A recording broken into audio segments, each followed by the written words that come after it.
Hello viewers, so I'm set up to do brakes. If you do follow this channel, you'll be wondering, you did brakes, you did your rear brakes a couple months ago. That's correct, which is the essence of today's video. So I'm basically talking about why you shouldn't use cheap brake parts. So I used the Chinese aftermarket parts, and well, I've had to adjust this brake multiple times. It makes all sorts of noise. Decided to go with something more repeatable, so I'm using the Bosch brand.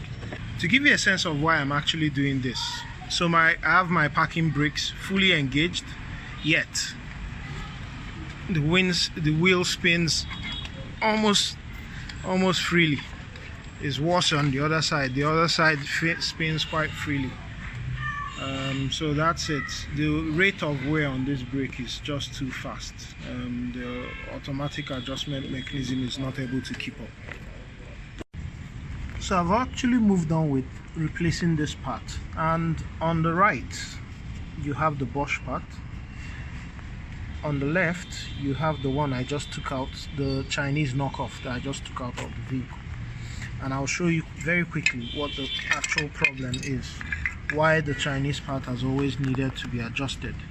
So if you look at this part fits around here, this stub here, and then it interacts with there's a star wheel that interacts with to automatically adjust the brake as the brake material wears.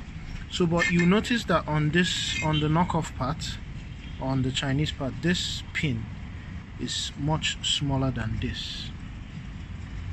You may not be able to appreciate that in the video, but I think you should. But so if you look at this, there's only this much clearance around it, and then check out this one.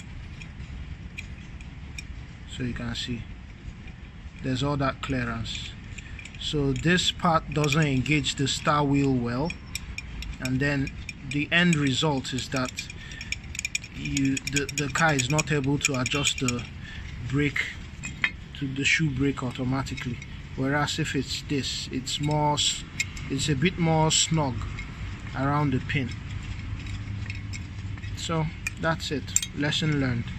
Thank you very much. I hope you've enjoyed this video. Like the channel, give the video a thumbs up. Thank you very much. Cheers.